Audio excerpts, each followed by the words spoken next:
Jacó habitou na terra das peregrinações de seu pai, na terra de Canaã. Estas são as gerações de Jacó.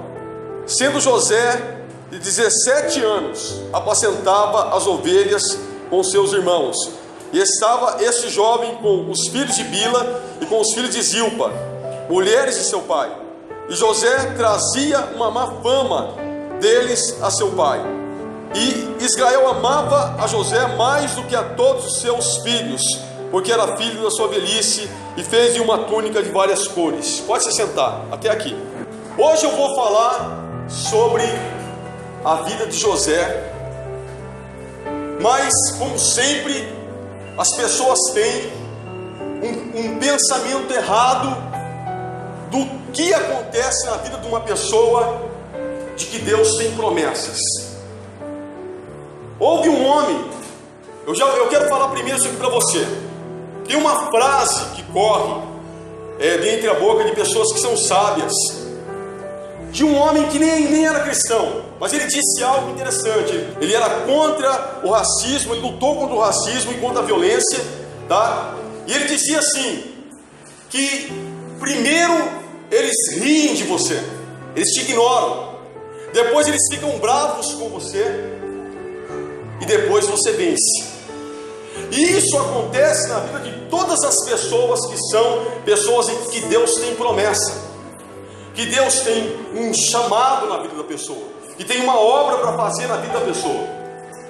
Ninguém é aceito de cara, ninguém.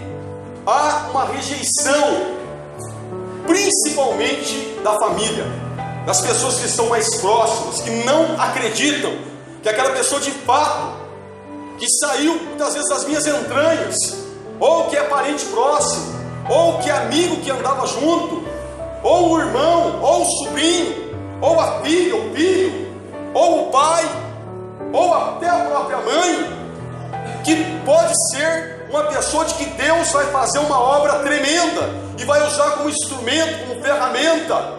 Então eu sei que Deus, Ele está falando com você. Deus, Ele trouxe você aqui hoje. Você poderia não ter vindo aqui hoje, poderia ter acontecido outras coisas. Talvez seu carro poderia ter quebrado, talvez você poderia estar doente, mas Ele trouxe você aqui porque Ele tem algo a tratar com a tua vida aqui, e você precisa abrir os ouvidos para ouvir que Deus, Ele tem algo a fazer com você, com a tua vida. A Bíblia diz que ele tinha 17 anos. 17. Quando eu conheci Jesus, eu pensei, por que não conheci antes? Por que não fui antes? Por que não me falaram antes? Até falaram, mas eu não fui. Então, não tem idade. José tinha 17 anos. Alguém já pensou, o que não aconteceu antes comigo? Levanta a mão, só para saber. Comigo foi logo assim quando aconteceu. Agora, José tinha 17 anos, foi na flor da idade que aconteceu. Mas quando você vê a vida de Abraão, você vê que Abraão saiu de Ur, ou de Arã, com 75 anos de idade. Você vê que Moisés, ele saiu com 40 do Egito, passou mais 40 ali no deserto, e com 80 ele começou a sua chamada, começou a trabalhar para Deus. Aí você vai para Jeremias, no capítulo 1, no versículo de número 7, Deus fala para Jeremias, não digas eu sou criança. Então não há idade, Deus chama quem Ele quer, na idade que Ele quer, e acabou. Olha, a dificuldade, a idade, tudo isso para Deus não é nada. Deus opera em cima de tudo isso.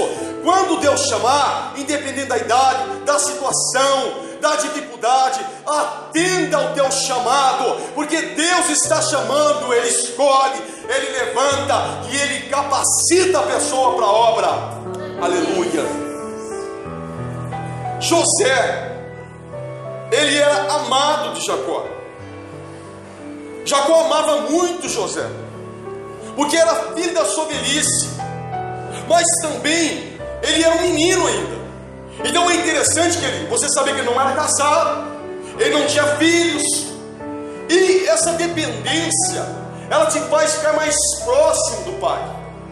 Sabe, muitas vezes nós começamos a crescer tanto, começamos a crescer, a tomar conta do nosso próprio nariz, a se achar independente, e começamos a ver, muitas vezes, a se distanciar de Deus por causa disso.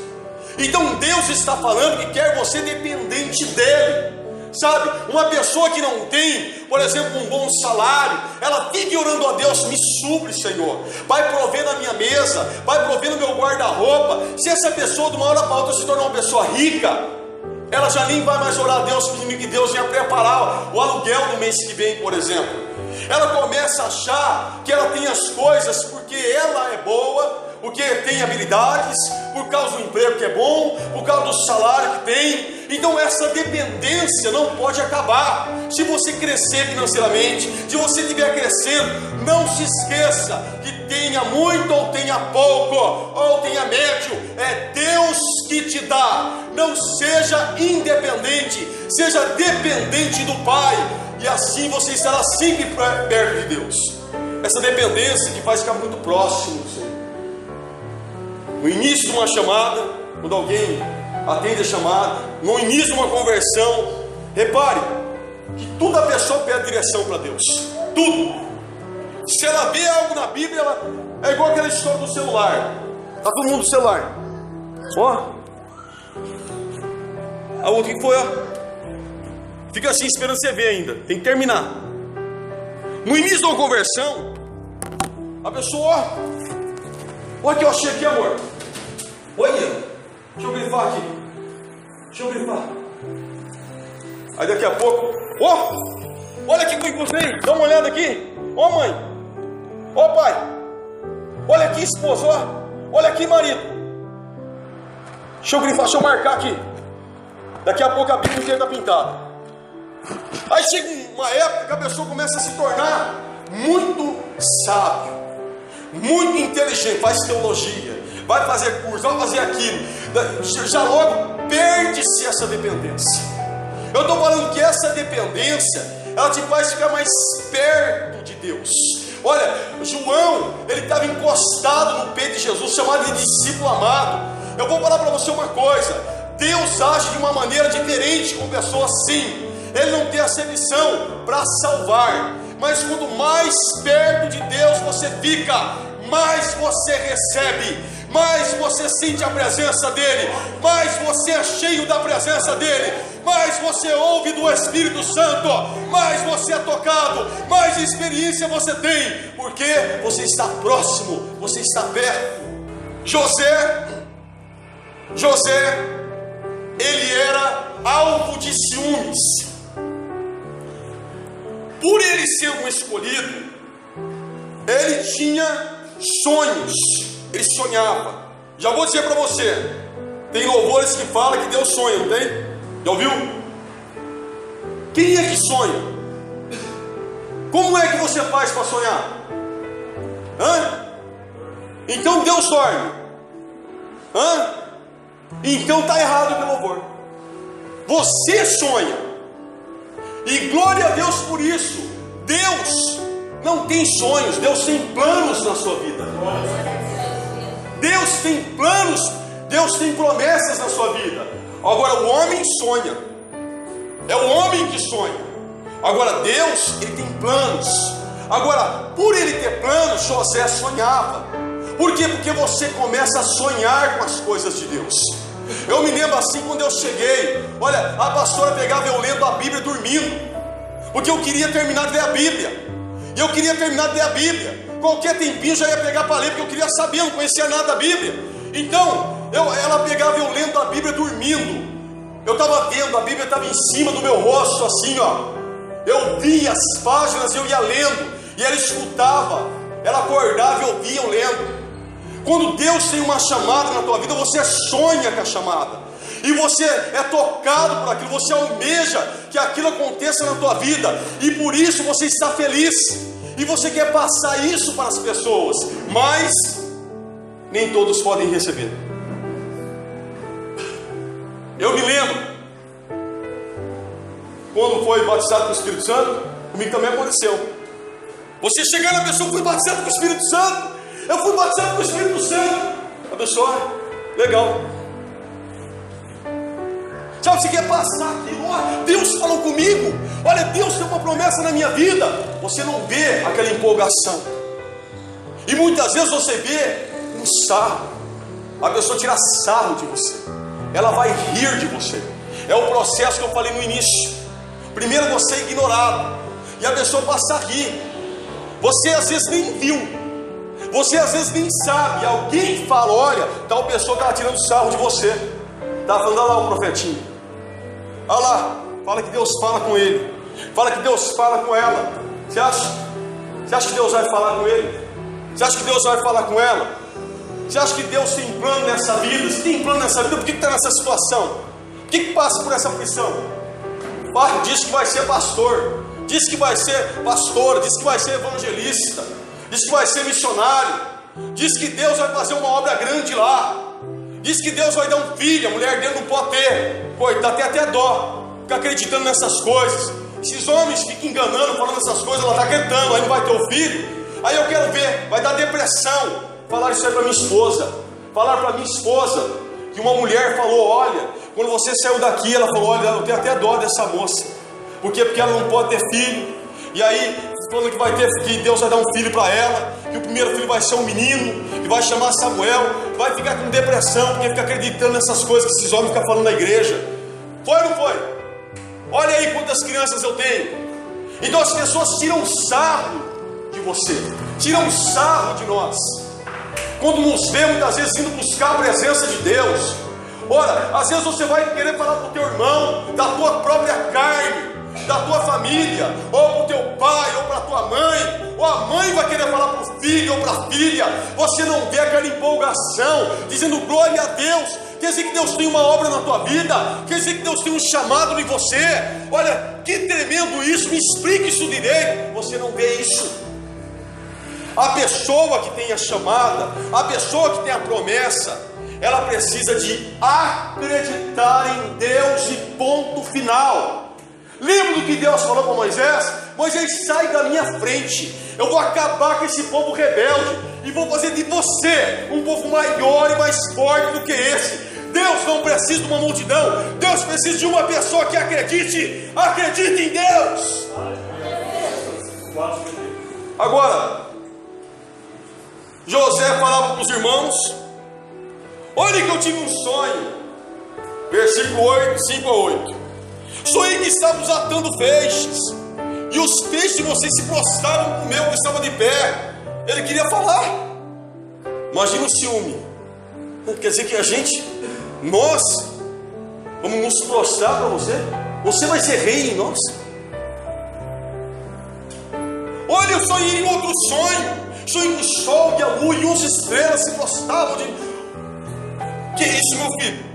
Quer dizer que você vai reinar sobre nós? E os irmãos odiavam por causa disso, por causa dos seus sonhos. Olha, eu vi pessoas que tinham chamado de Deus, que a família não acreditava, e com o passar do tempo, o trabalhar de Deus, a própria família falou, ora por mim, porque eu sei que você é um homem de Deus. Ora por mim, porque eu creio que a tua oração é uma oração de fé, e que Deus ouve a tua oração. Mas no início não foi assim. No começo não foi assim com nenhum deles. Por quê? Porque primeiro eles te ignoram, eles riem de você, da mesma maneira como riam, eles tiraram um sarro. Eles tiraram um sarro de Davi. Ah, esse menino vai morrer, esse menino vai morrer. Olha aquele guerreiro, olha aquele gigante. O gigante, quando viu, eu sou por acaso um cão para você vir a mim com um pedaço de pau? Primeiro eles vão rir, mas permanece na presença e permanece fiel e acredita, cumpre aquilo que Deus mandou. Seja uma pessoa obediente, continua firme na fé, porque quando chegar o teu tempo, Deus vai dar ordem e as coisas vão acontecer na tua vida. Aleluia, Jesus. Eu me lembro de uma mulher que o casamento dela está destruído. E ela chegou até mim, lembra, esposa? E o marido tinha abandonado ela, e tinha até ido atrás de outra, pra você ter uma ideia. E Deus me trouxe naquele momento, vai restaurar teu casamento. As amigas dela desceram a madeira em mim pelas costas, para você ter uma ideia. As amigas desceram a madeira em mim. Esse homem está louco, o que ele está falando? Como restaurar? Ele já até está com outra pessoa, como que vai trazer de volta? O nosso Deus é Deus de milagre, igreja. Parece que as pessoas estão esquecendo disso. Ele é Deus de milagre. Sabe quem foi que fez o casamento dessa pessoa? Sabe quem foi que fez? Diga. Quem foi que fez? Eu falei, eu vou fazer teu casamento ainda, para você saber que é Deus que está falando. Eu fiz o casamento dessa pessoa. Então Deus é Deus de milagre.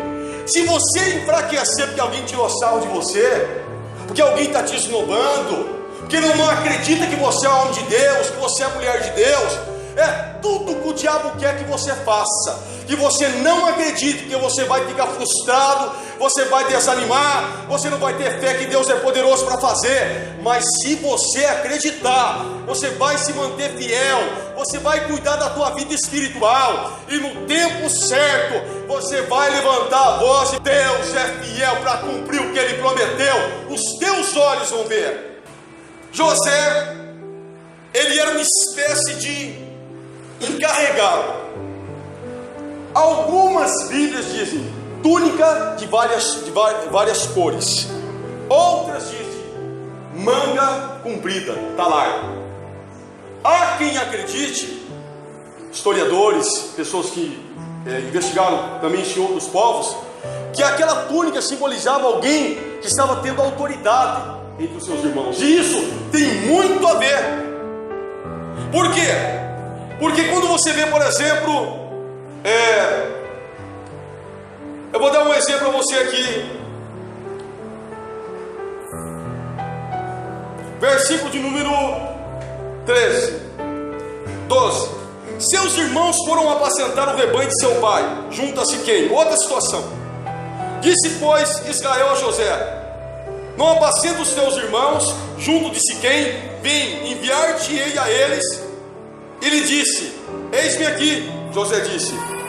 E ele lhe disse: ora, vai e vê como os teus irmãos, como estão os teus irmãos, e como está o rebanho, e traze-me resposta.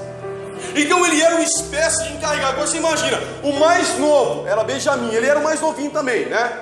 Benjamim era pequeno. Ele ia ver os seus irmãos. Deixa eu ver como vocês estão trabalhando. Deixa eu ver se estão fazendo o serviço direitinho. A Bíblia diz que eles não traziam boa notícia. Sendo José 17 anos, apacentava as ovelhas com os seus irmãos, e estava esse jovem com os filhos de Bila e com os filhos de Zilpa, mulher de seu pai. E José trazia uma má fama deles a seu pai. Então eles trabalhavam como uma espécie de encarregado. Era aquela coisa, né? Deixa eu ver como está trabalhando, deixa eu ver como está ficando esse negócio. Ó, que eu vou falar para o pai. Aí quando acontecia alguma coisa, o pai repreendia, o pai falava. Por que o pai falava? O pai falava por quê? Porque estava errado. E eles, em vez de ficar de querer se acertar, eles se iravam contra José. É o caso de Caim, né? Ora, Deus falou: se você fizer direito, você também vai ser aceito. Mas ele não queria fazer direito, ainda matou Abel. Então Deus está falando: olha, se por acaso vier repreensão sobre a tua vida, faça certo, e você vai ser aceito. José foi levantado por Deus para isso, e Deus levanta quem Ele quer. Deus coloca um para ser pastor, outro para ser evangelista, outro para ajudar na igreja aqui, outro para ajudar nas ideias, outro na limpeza, e aí ó, tem para tudo. Cada um de nós temos uma ocupação dentro da casa de Deus. Ninguém é mais importante do que ninguém. Todos nós somos importantes dentro do corpo. Um não pode falar que não precisa do outro, conforme o apóstolo Paulo disse. Somos todos importantes. Eu preciso de você, você precisa de mim. Nós precisamos um do outro. Mas Deus levanta cada um como Ele quer levantar. Às vezes a pessoa fala: eu queria louvar, mas não consegue. E Deus é Deus de milagre, e a pessoa não cumpre. Por quê? Porque não tem chamado para isso. Eu já vi uma pessoa uma vez falar assim, que os 9 dons, eu tenho todos os dons, e a palavra do Senhor diz que Deus distribui a cada um. Abre a sua Bíblia lá, vamos lá, 1 Coríntios 12, versículo de número 4, capítulo 12, tá? Ora, há diversidade de dons, mas o Espírito é o mesmo, Espírito Santo. Há diversidade de ministérios, mas o Senhor é o mesmo. Há diversidade de operações, mas é o mesmo Deus que opera tudo em todos. Mas a manifestação do Espírito é dada a cada um para o que for, para aquilo que é útil. Deus vai levantando um aqui para isso, levantou outro aquilo para aquilo, completou a quantidade de pastor. Deus ainda, não é que a pessoa não vai ser um dia, mas aí Deus vai levantar alguém, por exemplo, vai interpretar línguas, vai levantar uma pessoa com revelação, conforme isso vai fazendo com que o ministério vá crescendo, a igreja vai ficando rica em dons espirituais. Agora, você imagina, se todo mundo fosse pastor, todo mundo fosse profeta, onde teria o que interpreta, onde teria o que traz a revelação, onde teria o que está na parte do louvor, e assim por diante. Então ele vai distribuindo a cada um para aquilo que for útil. Continua comigo, versículo 8: porque a um pelo Espírito é dada a palavra de sabedoria, a outro pelo Espírito a palavra da ciência, a outro pelo Espírito a fé, a outro pelo Espírito os dons de curar, a outro a operação de maravilhas, a outro a profecia, a outro o dom de discernir espíritos, a outro a variedade de línguas, a outro a interpretação de línguas, mas um só e o mesmo Espírito opera todas essas coisas, repartindo particularmente a cada um como? Leia comigo o versículo 27.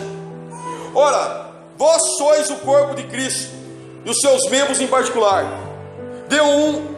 E a uns pôs Deus na igreja, primeiramente apóstolos, em segundo lugar profetas, em terceiro doutores, depois milagres, depois dons de curar, socorros, governos, variedades de línguas. Porventura são todos apóstolos? São todos profetas? São todos doutores? São todos operadores de milagres? Têm todos os dons de curar? Falam todos em diversas línguas? Interpretam todos? Procurai com zelo os melhores dons, e eu vos mostrarei o caminho ainda mais excelente. Ou seja, cada um recebe para aquilo que for útil, conforme a sabedoria de Deus, para aquele ministério, para aquela vida, para aquela igreja. Então José, ele era sim alguém que levava lá para o seu pai, ele falava, ele trazia notícia. Então José, ele era essa espécie encarregada, e isso desperta ciúmes. Quando uma pessoa começa a ser levantada, quem é que traz os ciúmes? O diabo, Satanás que faz isso. Toda vez que você vê alguém ser levantado, vai chegar a tua vez um dia também. Se alegre com aquela vida. Você vê que alguém foi batizado com o Espírito Santo, fique feliz porque foi batizado com o Espírito Santo. Você vê que alguém recebeu o dom de revelação, fique feliz porque recebeu o dom de revelação, porque todos nós vamos nos alegrar juntos, porque Deus está operando no nosso meio, igreja.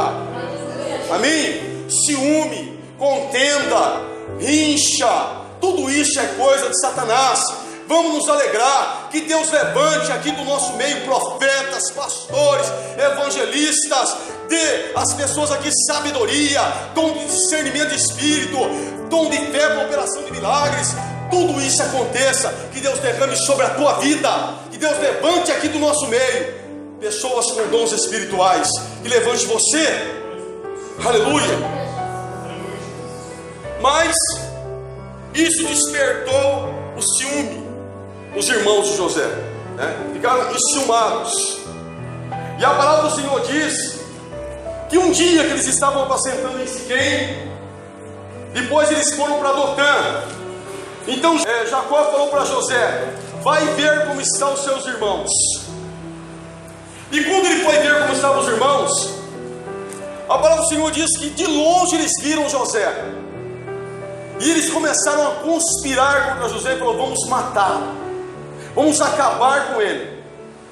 Tá? Eu vou explicar o que está aqui, não vou estar lendo. Quando eles iam se aproximando, vamos matá-lo. Rubens interferiu. Rubens falou: olha, não vamos matar o nosso irmão. Rubens interferiu. E quando ele se aproximou, antes de chegar, ainda disseram assim: lá vem o sonhador. Vamos matá-lo, vamos jogar dentro de uma cova, vamos acabar com ele, vamos ver o que vai ser dos seus sonhos. O livramento veio por parte de Rubens e depois por Judá.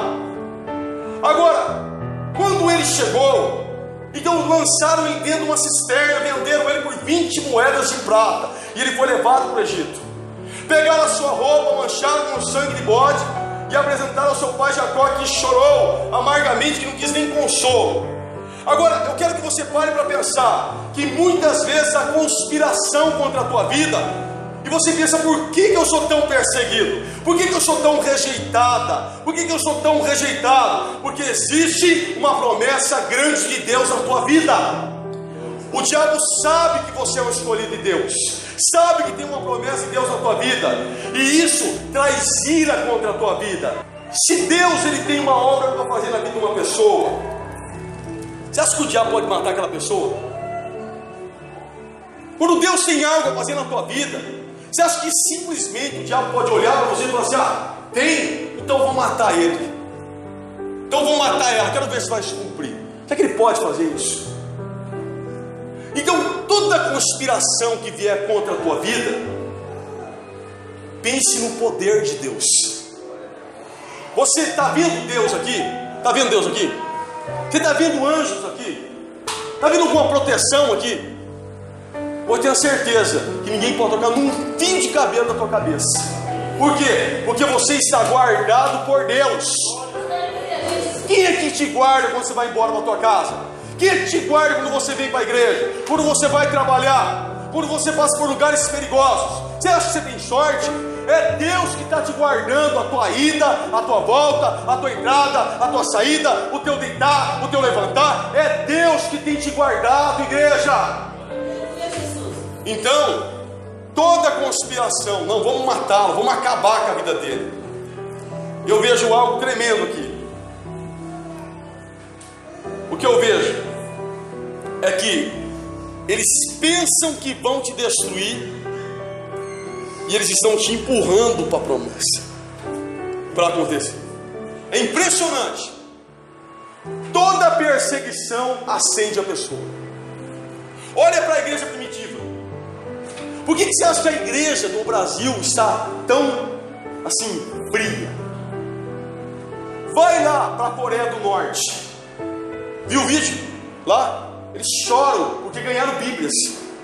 Porque veio Bíblias contrabandeadas. E eles dizem: é minha. Eles pegam a Bíblia é minha. E começam a chorar. Eles invadem aquela caixa. Eles dão minha Bíblia. Distribui Bíblia, chora. Abraça a Bíblia. Beija a Bíblia. Por quê? Porque lá, se pegar você numa reunião, você morre. Você é morto. O governo manda te matar. Agora, toda essa liberdade nessa nação, às vezes a igreja não sabe aproveitar. Ela esfria. Toda perseguição contra a tua vida, para que não se cumpra a promessa de Deus na tua vida, é para te acender, não é para acabar com a tua vida, é para acender você. Eles jogaram José dentro daquela cova, venderam José. Sabe onde foi que José foi? José foi para o Egito, para o lugar onde ele seria governador. Então, quando começou a perseguição, quando os irmãos jogaram ele dentro daquela cova, venderam ele por 20 moedas de prata, ora, começou a cumprir-se e a ficar mais perto de se cumprir a promessa de Deus sobre a vida de José. Às vezes, pensa: olha, vai acabar. Agora acabou. Pronto, foi vendido. Foi lá para o Egito, nunca mais vou ver, nunca mais vou ouvir falar dos sonhos. Aguentava mais. Toda hora que via: olha, eis que eu tive um sonho. Olha, porque... Então, é aquela coisa, né? Nunca mais vamos ouvir. Vai embora, né? Sumiu, né? Foi lá para o Egito. Acabou. Estamos livres do sonhador. Estamos livres do sonhador. Quero ver o que vai ser agora dos sonhos dele. Foi vendido 20 moedas de prata. Olha, quantas pessoas não dão valor a você? Escute bem. Eles te vendem. E isso acontece muito também com o povo de Deus. O povo de Deus muitas vezes troca, entre aspas, Deus por coisas tão pequenas, troca por coisinhas tão minúsculas, sabe? Abandonam as escrituras, abandonam a Bíblia, abandonam os cultos, abandonam a vida de ser fiel a Deus por coisas minúsculas, pequenas, por pratos de lentilhas. Olha, venderam José por 20 moedas. Olha, eu vou falar que é mixaria para você, tá? Vendeu uma pessoa, sabe? Pessoas que não deram valor, que não se achavam, que não queriam ser governados por ele. E Deus estava conduzindo José para ser governador do Egito, tá? Para ser governador do Egito. Então muitas vezes acontece isso. Eu não quero ser governado por ele. Eu não quero que ore por mim. Eu vi um rapaz que ele falou assim: ainda bem que eu não fui ungido por ele. Foi o rapaz que veio, foi o pastor principal que veio lá do ensino, não fui ungido por ele não. Fica aquela coisa, né? Eu não quero que você coloque as mãos na minha cabeça e ore por mim. Claro, colocar a mão na cabeça é pastor que põe, né? Mas você entende o que eu estou falando? Eu não quero que você ore por mim. Eu vou pedir para outra pessoa fazer essa oração, sabe? Eu não quero que você seja meu conselheiro espiritual. Eu vou pedir conselhos para outra pessoa. Vou procurar uma outra pessoa para me aconselhar. Muitas vezes somos vendidos, somos desfeitos. José foi vendido por 20 moedas. Agora a Bíblia diz que quando os ismaelitas chegaram no Egito, a pessoa que comprou José, sabe quem foi? Potifar era o quê? Ele era uma espécie de governador de Faraó, né? Um chefe da guarda. Ele era uma espécie de chefe, né? Chefe da guarda. Então, quem comprou José? Ó, é aquela coisa: eu te vendo por 20 moedas de prata, você não tem valor para mim. Aí, o mais próximo do rei, porque Faraó é rei, viu José e achou ele interessante. Opa, eu quero comprar esse José para mim. Isso acontece muitas vezes na nossa vida, de outra forma. Acontece. A pessoa às vezes fala assim: ó, para mim você não tem valor. Para mim você não tem valor. Pessoa que é abandonada. Acontece até com cônjuge. Sabe o que é isso? Cônjuge é parceiro, né? No casamento. Abandona, vai embora. Coisa desse tipo. Para mim você não tem valor, tá? E aí Deus levanta alguém como Potifar, uma pessoa de autoridade ali, que era do Egito, mas uma pessoa de valor, uma pessoa que é bem vista, que era o caso dele no Egito. Eu estou falando disso, está entendendo? Que olha para você e te compra. Ou seja, significa que uma pessoa importante olha para você e dá valor na tua vida. Deus começa a mostrar que você tem valor, porque muitas vezes, por causa de tanta perseguição, tanta luta, de você ser trocado por coisas tão pequenas, você começa a pensar: eu acho que eu não tenho valor nenhum, eu acho que eu não valo nada mesmo, eu acho que eu não tenho valor nenhum. Aí Deus faz isso para mostrar que esse negócio é mentira de Satanás, que você tem valor sim. É que a pessoa está cega, ela não consegue enxergar que você é uma pessoa de valor. E aí Potifar compra, tudo começa a dar bem, a pregação está cumprida, né? Está cumprida. Já vou finalizar. Aí compra, tudo vai bem. Começa a governar a casa de Potifar, está tudo indo muito bem, está uma maravilha. Olha que bênção. Aí daqui a pouco a mulher de Potifar começa a dar de cima de José. E José era fiel. E isso muitos dias. Até que um dia ele foi na casa para fazer o seu trabalho, não tinha ninguém, e ela: deita-se comigo. E olha, os filmes fazem da mulher de Potifar uma mulher que não tem beleza, mas eu falo para você, essa mulher deveria ser muito bonita. Eu não tenho dúvida nenhuma. Porque as egípcias eram bonitas, elas se cuidavam muito bem. E ali naquele momento José falou: depois de tudo que Potifar fez por mim, eu vou pecar contra meu Deus. Ele nem falou contra Potifar, e meu Senhor. E ele fugiu, e a roupa de José ficou nas mãos dela. Ela gritou e disse que José estava tentando atacá-la. Quando Potifar chegou e ouviu a sua mulher, lançou José dentro da prisão. Estava tudo indo tão bem. Aí você pensa assim: puxa, mas estava tudo indo tão bem. Às vezes acontece isso na nossa vida. As coisas não estão indo bem. De repente começa tudo a ir bem. Você já se alegra. Daqui a pouco tudo começa mal de novo. E você se esquece que não é você que está no controle, é Deus que está no controle. E que Deus te leva para uma trajetória que Ele escolheu para formar você como homem e mulher de Deus. Então ele passou pelo primeiro processo, aí ele vai para a prisão. E quando ele cai dentro da prisão, a Bíblia diz que Deus era com José. Já parou para pensar? Você for para a prisão e alguém fala: Deus é contigo, hein? Aí o patrão fala: você está mandando embora. Você está mandando embora com conta para pagar. Viu? Deus é na tua vida, hein? Você crê? Porque aquele momento não é essa sensação que você tem. Você é desvalorizado. E alguém falou: Deus está no controle, Ele te ama. Tem pessoas que é capaz de falar: Deus me ame menos, por pensar, acontece tanta coisa comigo. E eu digo: Deus me ame mais, porque Deus sabe o que está fazendo. Vai doer, vai. Você vai chorar, você vai chorar.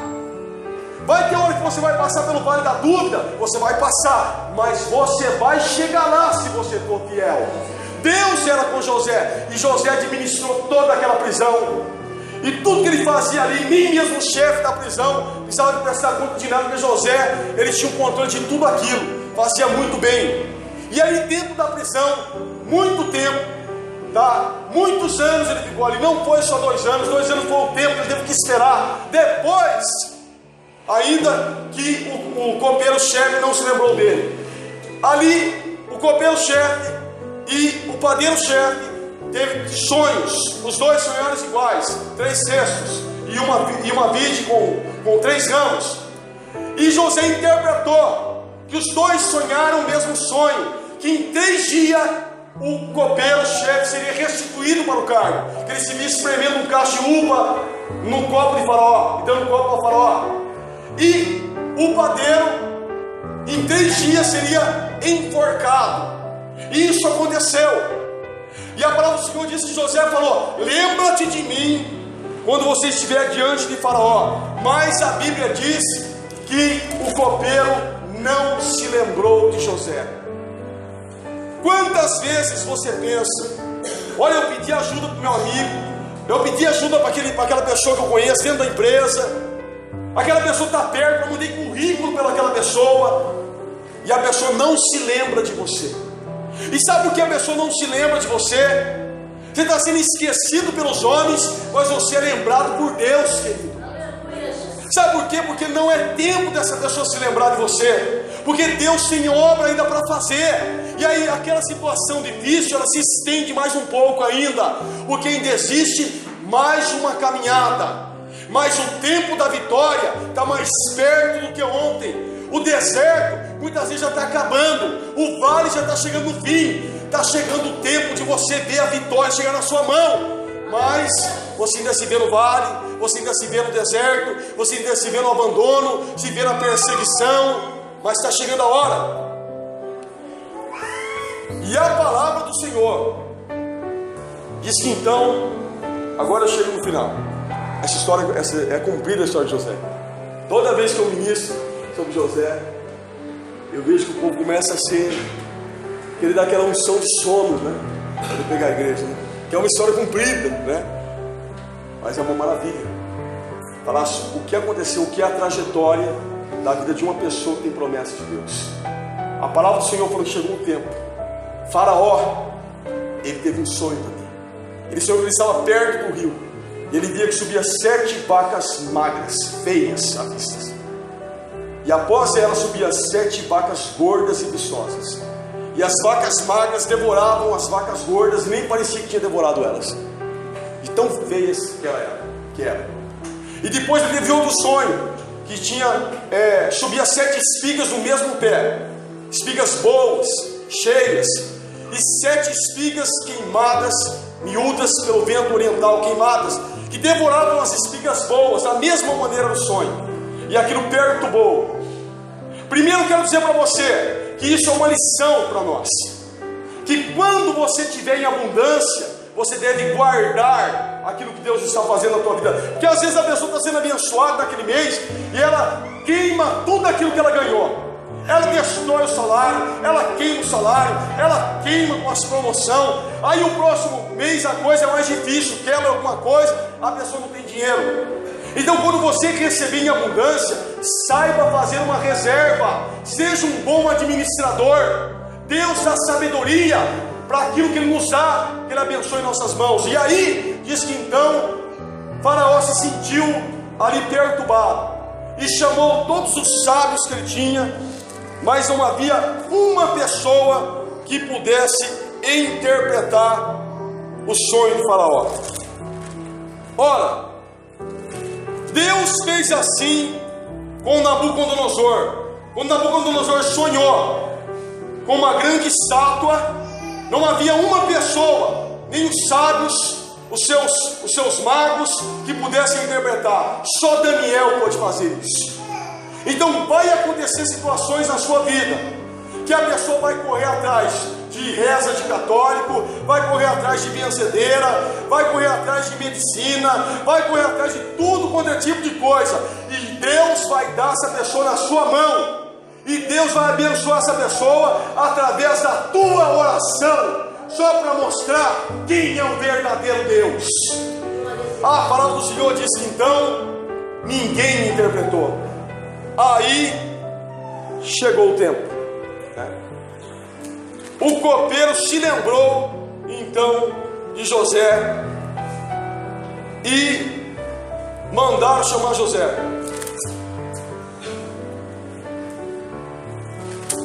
Capítulo de número 41. Mandaram chamar José. Olha o que está escrito no versículo de número 14. Então enviou o Faraó, capítulo 41, tá? Capítulo 41, versículo 14. Então enviou o Faraó e chamou a José e o fizeram sair logo da cova. E o barbeou e mudou as suas vestes e veio a Faraó. Eu digo a você uma coisa, que para se apresentar para Faraó, José foi todo preparado, barbeado, mudou as suas vestes. É preciso rever essas coisas. A gente, para se apresentar diante de Deus, a gente precisa se preparar. Preparar mais do que se vai num casamento. Porque Deus é o grande Deus, é o Criador de tudo, é o Todo-Poderoso. Estar diante de Deus é preciso uma preparação, igreja. Olha aqui, José se preparou para se apresentar diante do homem, de um comedor de arroz com feijão. Não vou dizer que ele comia isso, mas dá para você entender. Para se apresentar, para não se apresentar de qualquer jeito, com a barba grande, ele se preparou. E quando ele esteve diante de Faraó, Faraó contou os seus sonhos, e José interpretou os sonhos. E quando interpretou os sonhos, então José foi colocado como governador do Egito. Cumpriu-se a promessa de Deus. Olha o versículo 46 do capítulo 41 de Gênesis. Diz: José era da idade de 30 anos quando esteve diante da face de Faraó. Quanto tempo? 17, 13 anos. Quem aqui tem promessas que está esperando há mais do que 13 anos? Olha o Natan levantando a mão. 13 anos. Muitas vezes nós recebemos a promessa hoje e queremos ela para ontem. A gente quer que se cumpra. Não é verdade? E olha a trajetória da vida de José, que era um menino. 13 anos. mas a promessa se cumpriu. E a glória foi tão grande, que no versículo 42 disse: tirou o faraó o anel da sua mão, e o pôs na mão de José, e o fez vestir as vestes de linho fino, e pôs um colar de ouro no seu pescoço, e fez subir no seu segundo carro que tinha, e clamavam diante dele: ajoelhais, se coloque de pé. Assim pôs-se sobre toda a terra do Egito, e disse Faraó: eu sou Faraó, que significa eu sou o rei do Egito, porém sem ti ninguém levantará a sua mão ou o seu pé em toda a terra do Egito. Queridos, imagine a mulher de Potifar, imagine o carro de Faraó passando, o segundo carro, José com aquelas vestes reais, com toda aquela autoridade, e ele dizia: ajoelhai-se, que passava-se ali o governador do Egito. Até a maligna, que tentou ali de tudo quanto é forma fazer com que José cometesse adultério, se prostituísse, até ela, todos tiveram que reconhecer, todos tiveram que se prostrar. Por quê? Porque cumpriu-se a promessa na vida de uma pessoa que era fiel a Deus. E ainda sem contar que houve 7 anos de fome, e os irmãos de José chegaram a José, e quando viram José, se prostraram diante de José. E José foi usado por Deus para alimentar os irmãos, para trazer seu pai Jacó à terra do Egito, deu a terra de Gósen para ele, onde eles criaram os seus animais. Mas entenda que Deus, ele cumpre a sua promessa.